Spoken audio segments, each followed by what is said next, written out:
Catherine was 29 years old. She had a good job with a good salary. She got married 3 years ago. She thought she got married out of love. Her husband was 12 years older, previously married, and had 2 children.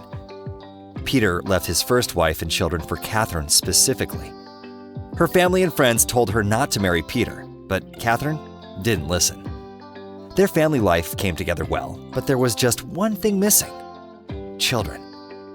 Catherine just couldn't get pregnant and had already visited doctors. The doctor told her to rest and to get a change of scenery. Catherine loved Peter and was sure he truly loved her. Before they got married, they worked in the same company, and he was her boss. One day, they had to work together to solve some work problems, and they stayed late. When they were finished, Peter asked her to dinner, and she agreed. He took care of her all evening and gave her tons of compliments. Peter was a smart, attractive man, and Catherine enjoyed his attention. They had a wonderful evening together. After dinner, he took her home. At home, Kat realized she felt strange. She couldn't fall asleep or stop thinking about Peter. Again and again, she ran the moments they spent together in her head. She remembered his words, his looks, their accidental touches, and Catherine began to shake. This had never happened to her before. She realized she was falling in love, but she couldn't believe that she could love someone after just one evening. The next day, when she got to work, she found flowers on her desk. She knew who they were from. He knocked on her door and came in. When she saw him, Catherine felt weak. Peter said hello, asked if she was okay, and wondered if she would want to go to the company business party the next day. Catherine said thank you for the attention and said she would attend, thinking the whole time about why Peter had lit a passion in her that night, since they had worked together for more than a year, even though they didn't interact much. It was another sleepless night. Now, Catherine always took care of herself, but she wanted to look stunning for this party. She looked fabulous. Peter found her towards the end of the party. When he saw her, he approached and said she was gorgeous and kissed her hand. When his lips touched her, Catherine shivered. Peter noticed and asked if she was cold. She said no, so he asked, "Then why are you shaking?" She lied, saying she didn't know, but Peter said, "I think you know why, and so do I." Catherine felt uncomfortable and was ready to fall through the floor. Peter noticed and leaned towards her, gently saying, "Catherine, there's nothing embarrassing about these feelings," and added, "I haven't slept for 2 nights because I've been dreaming about you." Catherine's knees were shaking. Everything was foggy. She looked at him and said, "Come home with me." She had never felt this kind of lust. She wasn't thinking about him being married or having children. That night, everything was about the two of them. After 2 weeks of dating, Peter left his family and filed for divorce. They married a month later. Many people were against the marriage.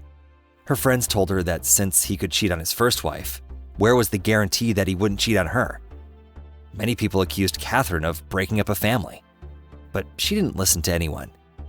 She was in love and was sure he was too. After the wedding, Peter helped Catherine get a new job since he thought it would be better if they worked separately to avoid conversations and gossip. Catherine was fine with it. So, 3 years flew by like 3 days. She had a good job, her beloved husband, and evenings going to restaurants, plays, and movies. The lust died down and life became calmer and balanced. They weren't as close, but it was because of work and being tired, right? Overall, everything was happy. Wait, well, not everything. Catherine wanted a baby. Catherine had wanted to take a trip to Europe for a long time. She could fulfill her dream, rest, and get a change of scenery all at the same time. But what could be better? In the evening, she talked with Peter about the trip, the doctor's recommendations, and children. Peter responded offhandedly, saying it was a bad time for kids, so maybe they should try in 2 years. Also, there was no general manager at the company, and he had those responsibilities. Catherine was very upset, saying he had children from his first marriage, but she was already 32, and she couldn't keep waiting to have children. Catherine had relaxed a bit the next day and had an idea. Her birthday was coming soon, and she'd asked Peter to take a trip together to Lisbon, Portugal, as a present. She was a bit afraid they might fight again, but Catherine talked about her birthday party and said that she would like to take a trip together to Europe for her present. Oddly enough, he agreed. She was delighted. After finishing up at work, Catherine rushed home to pack her suitcase and go to bed early to be ready for the trip. Peter was supposed to come home early, but came home late, very, very drunk. He told Kat he couldn't go on the trip since there was an important meeting at work the next day, but he did say he would join her in a couple of days. Kat grabbed her suitcase in the morning, kissed her sleeping husband, and went to the airport. When she landed, she was so excited. Everything was amazing. The hotel was wonderful, and her couple's vacation had made her unbelievably happy. Catherine was overwhelmed with emotions. To try to calm down, she decided to take a walk. While walking, she saw a little girl riding a scooter right at her. The girl couldn't stop and ran into Catherine, knocking her down. A man ran up, the girl's father, to help Catherine get up and asked for her forgiveness several times. Despite her leg pain, Catherine said everything was fine and asked him to not yell at the girl since it was an accident. As an apology, he suggested eating dinner together. Catherine agreed, not seeing anything wrong with having dinner with a very attractive man who seemed well-educated. While getting ready for dinner, Catherine didn't know why she was trying too hard to look outstanding. When he saw her, he couldn't keep his eyes off her. Catherine realized they hadn't introduced themselves. "Catherine," she said, extending her hand. "Alex," he answered, taking his eyes off her long enough to kiss her hand. "Where's your daughter?" Catherine asked. "She's with the nanny. The hotel has a nanny service." While spending the evening with Alex, Catherine felt something unusual. No, it wasn't the same thing she felt with Peter. It wasn't sexual desire or lust. It was something different.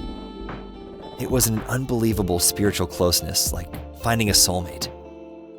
They talked endlessly all evening about various things without any misunderstandings. They had similar interests and opinions on many things. Catherine suddenly realized how nice it was and realized what she was missing with Peter. Catherine spent the next day with Alex and his daughter April. They had breakfast together, went to a museum, and agreed to have dinner. Before dinner, Peter called and said the meeting was moved and he would leave after a few more days. Catherine was furious. She didn't hold back and told Peter he couldn't come and she was having an amazing time before she hung up. Her mood was ruined. She was waiting for him so bad, dreaming of spending time together and coming home pregnant. Catherine was distracted with Alex. She learned that he was a widower. His wife had died in a car accident 2 years ago while pregnant. Catherine was the only woman Alex had paid any attention to since, and that had taken an interest in him. Alex was very intelligent, well-educated, and attractive. He was a lawyer specializing in family matters. Alex didn't hide that he thought Catherine was very beautiful, but knew she was married, so wouldn't do anything untoward. Catherine was afraid of her feelings for Alex. She loved Peter and shouldn't think about other men, right? But it was so amazing with him. Work called Catherine the next day, saying there was a financial audit and there were some questions for her. It was very serious and she needed to come immediately. Understanding it would be possible to see Catherine again, Alex gave her his business card and said she should always come to him, even if she just wanted to chat. It turns out Alex was from Los Angeles, like Catherine, which was an amazing coincidence. Catherine said she would try to finish everything at work quickly and return. Catherine realized she didn't call Peter at the airport. She thought she would surprise him by making a romantic dinner. She decided to stop by the house to leave her suitcase and change. When she opened the door, she froze. There were men's and women's clothes in the hall, and sounds coming from the bedroom. She gathered her strength and thoughts and went to the bedroom. She opened the door and saw her husband in bed with another woman. that's not what she expected. It turned out they had been having an affair for a year. Catherine didn't understand how to get to work. She got herself together to solve these problems. She called Alex from work saying she'd return as soon as she finished. After speaking with the general manager and a lawyer, the problem was solved. Catherine went home very late. She realized her marriage was over and couldn't forgive Peter for his betrayal. Her head was spinning when she was in front of her home's doors. She came to and realized she was in a hospital. A happy nurse called the doctor. He told Catherine that she fell and hit her head. She had a closed craniocerebral injury that had made her lose consciousness for 2 weeks.